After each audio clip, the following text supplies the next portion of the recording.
Catecismo de la Iglesia nos sigue enseñando sobre este acontecimiento de la resurrección de Jesús y lo que pasó después de su resurrección. Recordemos a todos nuevamente que estamos en la primera parte del Catecismo, la profesión de fe, en la segunda sesión específicamente la profesión de la fe cristiana, profundizando en el capítulo segundo, creo en Jesucristo, Hijo único de Dios. Específicamente en el artículo 5, Jesucristo descendió a los infiernos, al tercer día resucitó entre los muertos. Hoy nos centraremos específicamente en el párrafo 2, al tercer día resucitó entre los muertos. Dentro de ese párrafo hay el primer apartado, que el Catecismo va a dedicar 4 números, del número 641 al 644, a profundizar sobre las apariciones. Yo me centraré el día de hoy específicamente en el número 644 del Catecismo. Dice: tan imposible les parece la cosa que incluso puestos ante la realidad de Jesús resucitado, los discípulos dudan todavía. Creen ver un espíritu. No acaban de creerlo. A causa de la alegría estaban asombrados. Tomás conocerá la misma prueba de la duda. Y en su última aparición en Galilea, referida por Mateo, algunos, sin embargo, dudaron. Por esto, la hipótesis según la cual la resurrección había sido un producto de la fe o de la credulidad de los apóstoles no tiene consistencia. Muy al contrario, su fe en la resurrección nació bajo la acción de la gracia divina, de la experiencia directa de la realidad de Jesús resucitado. Es un punto 644 del Catecismo muy hermoso, muy profundo. El Catecismo hace referencia importante y da respuesta a una objeción que en ocasiones se ha escuchado en muchos ambientes de nuestra vida. Hay ciertas personas, ciertos autores, incluso ciertos teólogos diciendo que eso de que Jesús resucitó en el fondo fue una credulidad que tenían los apóstoles, no una realidad. Porque ellos decían, o dicen algunas personas, que los apóstoles eran muy proclives a creer cualquier cosa, ¿no? Y se les hizo fácil creer, se les hizo fácil inventarse, no en el sentido de querer mentir en cuanto tal, sino la credulidad les hizo ver lo que no había, ¿no?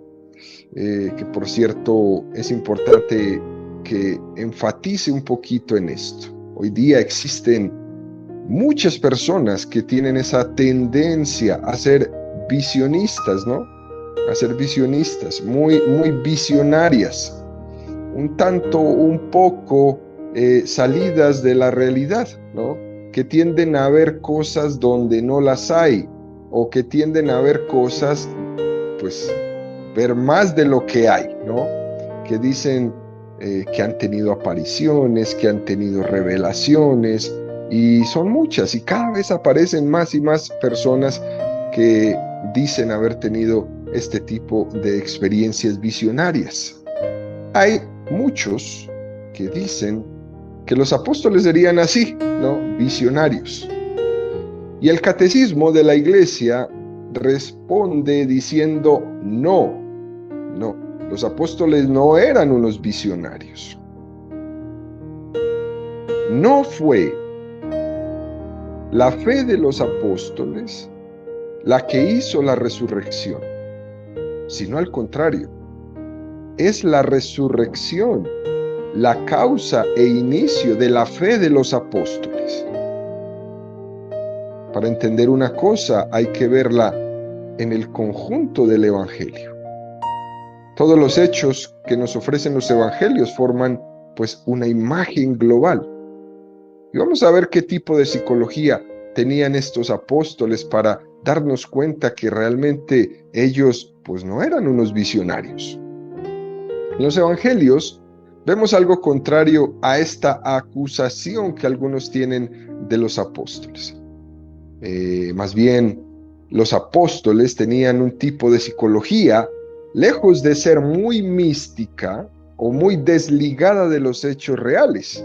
Eran personas que Jesús había encontrado en el ambiente rural de Palestina del siglo I, de Galilea, alrededor del lago, donde los hombres están ligados a lo que era la objetividad de la naturaleza.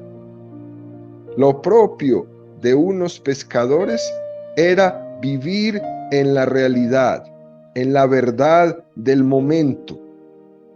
Sabían que si pescaban, comían. Si no pescaban, no comían. Y eso es un hecho supremamente real. Los apóstoles eran hombres más bien rudos, con una psicología más bien dura, la cual Jesús tuvo que trabajar durante 3 años para intentarles hacer más sensibles. Los evangelios describen una psicología propia, no de personas refinadas, ni muy metafóricas, sino de hombres que entienden ejemplos claros, concretos, sencillos. Y Jesús les habla en términos y ejemplos muy a su nivel. Ellos entienden únicamente lo que ven, lo que palpan, lo que tocan. Santo Tomás dice: si no meto mis dedos en su mano, si no meto mi mano en su costado, no lo creo. Eso es algo muy palpable. Los apóstoles, antes de la resurrección, su forma de ser era la de unos hombres temerosos, no dados a meterse en problemas, sino más bien querían como ir frenando a Jesús.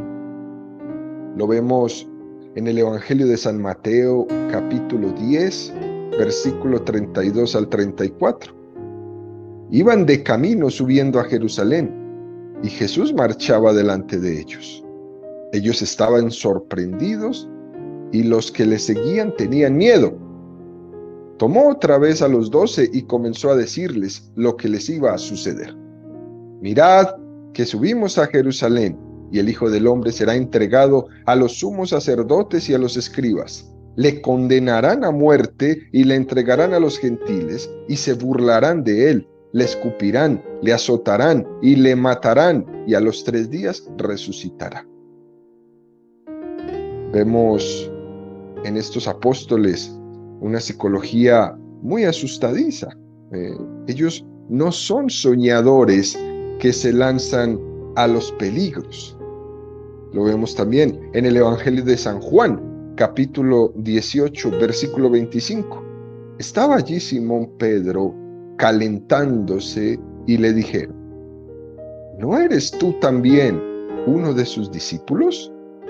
Él lo negó diciendo: no lo soy. Lo que le salía a Pedro por espontaneidad natural no era la valentía, aunque su temperamento le llevaba siempre a ser un primario, pero era alguien sometido a sus miedos. Y aquí, queridos amigos, la pregunta que nos surge es muy simple. Si estos hombres que eran asustadizos, que no les gustaba meterse en problemas, tenían esa natural resistencia a creer, ¿qué cosa fue la que ocurrió ahí que hizo que estos hombres temerosos empezaran a proclamar por todos lados que Jesucristo había resucitado?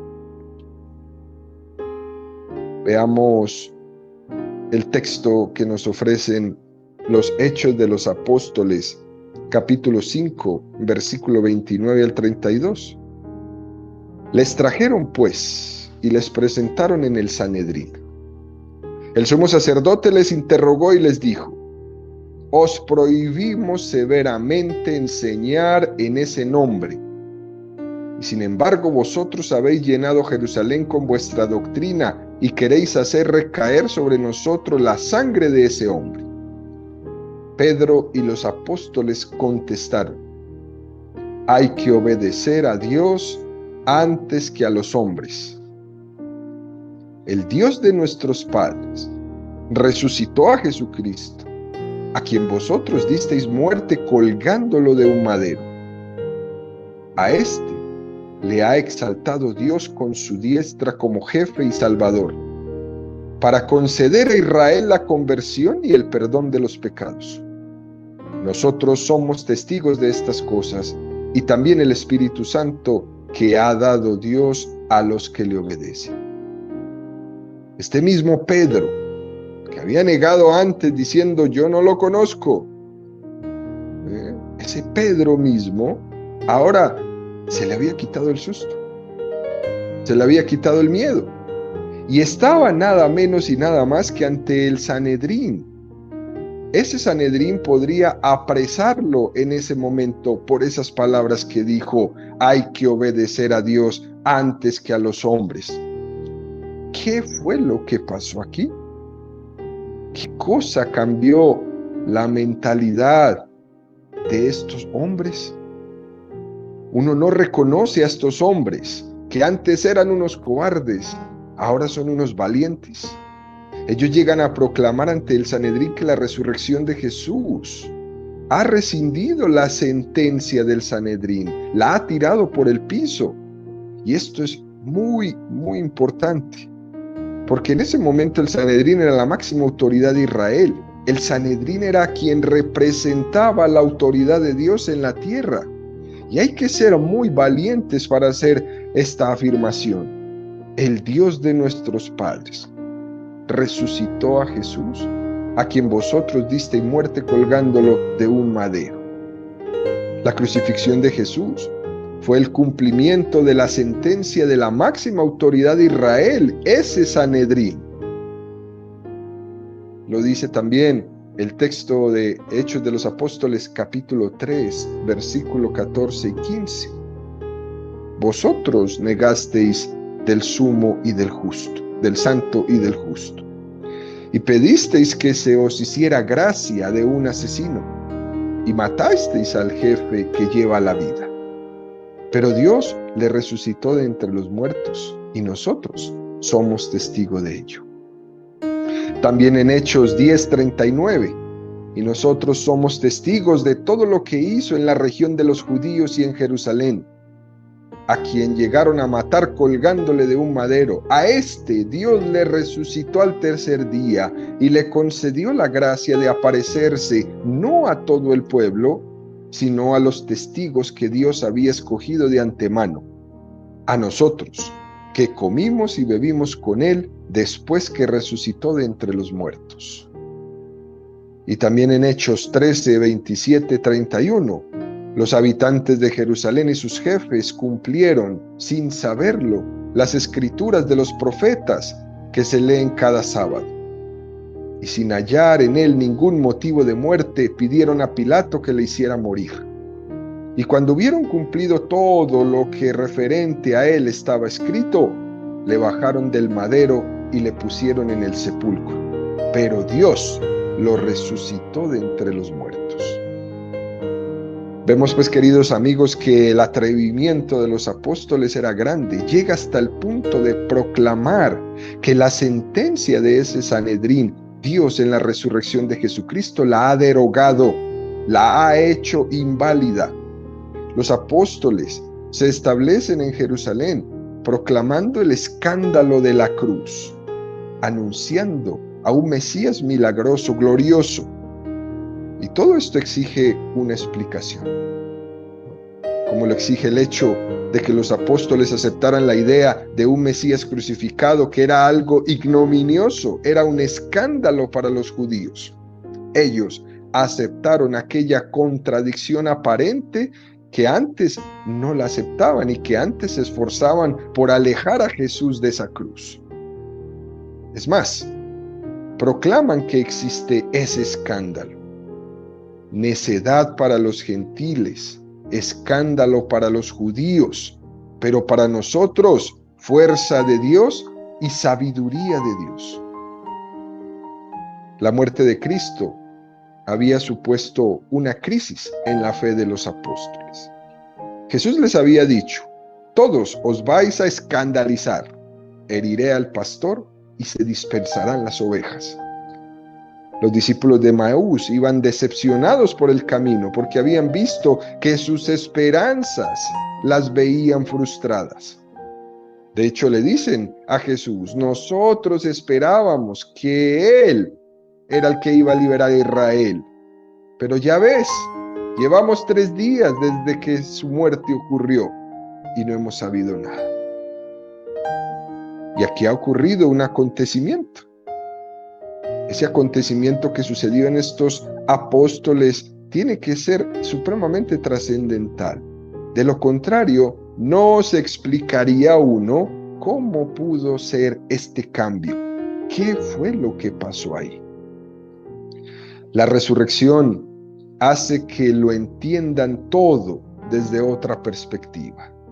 Y pasan a ser unos cobardes, a ser unos testigos valientes por la gracia del entendimiento de la resurrección. Incluso, queridos amigos, una cosa más que a nosotros nos puede costar un poquito entender porque no conocemos suficiente el contexto del mundo judío. Y es que ellos se atrevieran a predicar que Jesús era el Hijo de Dios. En ese ambiente judío tan estricto, monoteísta estricto, era complicado decir que seguían siendo monoteístas cuando se empezaba a proclamar que Jesús también era Dios. Ese monoteísmo temblaba, porque solo Dios es Yahvé. ¿Cómo Jesucristo también va a ser Dios? Y esto, pues, para poderlo proclamar en un ambiente tan estricto monoteísta, tenías que ser muy valiente. Esto que predicaban los apóstoles realmente no tenía argumentos para poder ser explicados. Ellos no sabían cómo explicarlo, porque incluso la iglesia tardó 5 siglos en hacer la reflexión sobre las 3 personas divinas, es decir, sobre el dogma de la Santísima Trinidad. 5 siglos. El catecismo, abro un paréntesis, nos hace una referencia al número 253 para hablar propiamente del dogma de la Santísima Trinidad. Fíjense cómo el catecismo dice: la Trinidad es una. No confesamos 3 dioses, sino un solo Dios en 3 personas. La Trinidad consustancial. Y esto lo dijo la Iglesia en el Concilio de Constantinopla II en el año 553. Es decir, nosotros estamos en la primera semana de la resurrección y los apóstoles ya estaban hablando y estaban retando las autoridades monoteístas diciendo que Jesús era Dios, pero no lo sabían explicar. ¿Por qué? Porque tardamos 500 años en reflexionar sobre que Dios era 3 personas y un Dios. 500 años. Así que esa reflexión de tantos hombres que pasaron sobre ese tiempo y tantos concilios y tantos encuentros y tanta teología en la mitad, tanto don de Dios iluminando mentes, es algo que debemos los católicos agradecer profundamente a Dios, que haya inspirado e iluminado todas esas mentes brillantes para poder llegar a definir esta verdad fundamental de la fe católica, la Santísima Trinidad. No confesamos 3 dioses, sino un solo Dios en 3 personas, la Trinidad consustancial. Las personas divinas no se reparten la única divinidad, sino que cada una de ellas es enteramente Dios. El Padre es lo mismo que es el Hijo lo mismo que es el Padre y el Hijo lo mismo que el Espíritu Santo. Es decir, un solo Dios por naturaleza. Eso es lo que dice pues el concilio al respecto de esto. Cada una de las 3 personas es esta realidad, es decir, la sustancia, la esencia o la naturaleza divina. Eso ya lo definió el Concilio IV de Letrán en el año 1215. Imagínense ustedes, queridos amigos, desde el año 553 hasta el año 1215, la Iglesia todavía continuó 700 años más en esta reflexión para poder entender este misterio precioso que es la realidad de la Santísima Trinidad. Los apóstoles en la primera semana de la resurrección, no tenían esas formas de expresión. Y sin embargo, sí se atrevían a decir que Jesús era Hijo de Dios, que Jesús era Dios también. Una prueba muy fuerte de que la resurrección de Cristo fue un acontecimiento verdadero es que los apóstoles se atreviesen a decir eso. De hecho, todos murieron mártires por decir eso, excepto Juan. Pero todos murieron mártires por decirlo, por proclamarlo, por enseñarlo. Y quisiera aquí comentar algo que me parece muy, muy importante. Hay por ahí algunas interpretaciones de algunos pastores y todo este tipo de predicadores que dice que Jesús había resucitado en el momento mismo de morir, ¿no? Imagínense qué error. Y eso necesita ser interpretado y ser contestado por el católico, porque esa no es la fe católica.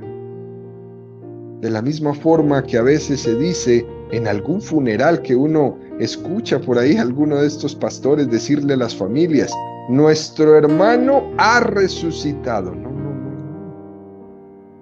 No, esto no se puede decir, porque no ha resucitado. Porque su alma, que es inmortal, vive ante Dios, posiblemente en el purgatorio, o en el cielo, o en el infierno, pero su cuerpo no ha resucitado todavía. Dentro del Antiguo Testamento se había ido produciendo, como lo expliqué en una de las clases durante la Semana Santa, se había ido produciendo esa evolución en la concepción de cómo era el hombre, ¿no?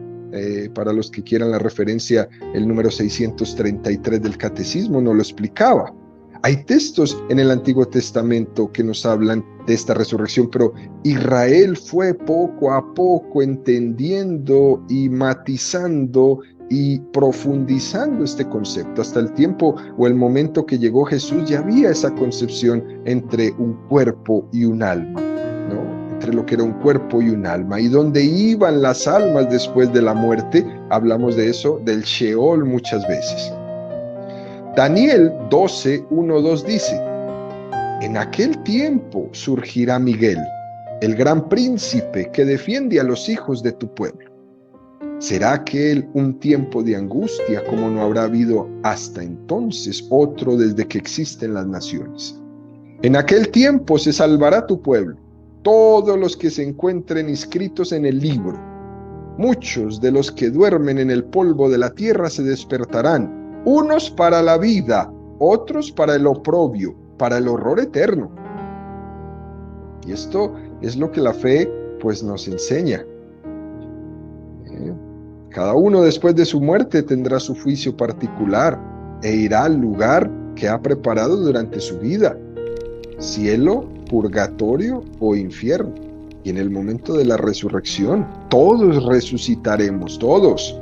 Pero unos resucitaremos para la vida eterna con Dios y otros resucitarán para irse por la eternidad al infierno. Habla este texto de Daniel de los espíritus que se despertarán, esos espíritus que están en el Sheol, en ese lugar de los muertos. Y Isaías 26, 19 nos dice, revivirán tus muertos, tus cadáveres resurgirán, despertarán y dan gritos de júbilo los mortales del polvo, porque rocío luminoso es tu rocío, y la tierra echará de su seno las sombras. Este es un texto que habla entonces de esta resurrección, la resurrección final de los cuerpos y también el revivir de los refaín. Ya lo expliqué también, que son los espíritus que están en las sombras, que están en el Sheol, y esos nebeletán, que son los cadáveres que están en el sepulcro. Ya había entonces en esta parte, en la venida de Jesús, esta diferencia entre el alma y el cuerpo. Este texto que hemos leído ya nos habla de este concepto un poco más desarrollado, donde el espíritu iba a un lugar y el cuerpo iba al sepulcro. ese cadáver iba al sepulcro y ahí en ese sepulcro esperará su resurrección. Esta era la fe de la resurrección de los cuerpos. Y no cabe decir que en el mismo momento de la muerte Jesús resucitó, porque eso no es verdad, sin que la resurrección conlleve la resurrección de ese cadáver que está ahí en el sepulcro. Por eso, cuando nosotros resucitemos, cada uno de nosotros va a recoger su cuerpo. Ayer hice mención a esto también, para que estemos completos. Cuando nuestros padres colaboraron con Dios para hacer nuestro cuerpo y Dios le infunde el alma a ese cuerpo, este será mi cuerpo por toda la eternidad. Incluso en el momento de mi muerte, cuando se separe mi cuerpo de mi alma, yo cuando resucite vendré por mi cuerpo para estar completo. Por si fuera poco, en el Antiguo Testamento, en algunos pasajes que se hablan del martirio, por ejemplo, de los macabeos. Los mártires iban al martirio con fe y con confianza, apoyándose en Dios, en la fe de la resurrección de sus cuerpos. Segunda de Macabeos 7:11. Después de este, fue castigado el tercero, en cuanto se lo pidieron. Presentó la lengua, tendió decidido sus manos para que se las cortasen, y dijo con valentía: por el don del cielo poseo estos miembros, por sus leyes los desdeño, y de él espero recibirlos de nuevo. Fíjese qué hermosura. Por eso cuando la gente pregunta, y entonces los que creman, y entonces los que mataron y cortaron en pedacitos, y entonces los cuerpos desaparecidos, ¿cómo van a resucitar? Ahí se lo vuelvo y se lo leo. Por el don del cielo poseo estos miembros, por sus leyes los desdeño, y de él espero recibirlos de nuevo. En definitiva, tenemos que rechazar todo lo que nos habla de la resurrección de Jesús, que no comporte esa parte de la resurrección del cadáver que estaba en el sepulcro. Porque si esto se hace, si esto se predica mal, estamos deformando totalmente nuestra fe bíblica. Eso sería no caer en cuenta de la verdad de la encarnación. Jesús se hizo hombre, y es imposible hablar de que Jesús resucitó si eso no comporta también la resurrección de la humanidad de Jesús. Cuando Jesús le dice a Tomás: mira mis manos, mete tu mano en mi costado, quiere decir que ese Jesús resucitado es el mismo que estaba en la cruz y el mismo que estaba en el sepulcro. Hay una película antigua, bastante anticatólica, ¿no?, que se titula El Cuerpo, de actor Antonio Banderas. Es supremamente anticatólica. Trata de unas excavaciones arqueológicas donde se descubre un cadáver del siglo I e investigan porque creen que ese cadáver es Jesús. Al final descubre que no es Jesús. Pero la tesis de la película ronda en torno, y este es el mensaje malvado de la película, que lo importante del cristianismo no es Jesús, su cuerpo, si resucitó o no. Que lo importante del cristianismo son los valores. Es decir, que las cosas verdaderamente importantes son las que Jesús predicó como valores que humanizaban al hombre, que lo hacían más solidario y más buena gente. Lo importante son los valores del cristianismo y no tanto el hecho de que Cristo haya resucitado o no, dice la película. Y esto es malicioso, ¿no? Esto es perverso. Esto es completamente en contra de la fe. Lo importante de Jesucristo, queridos amigos, no es que el mensaje que nos dio Jesús fue muy hermoso. Lo importante es que Jesucristo es nuestra salvación, no que nos hizo más buenas gentes para poder ayudar más.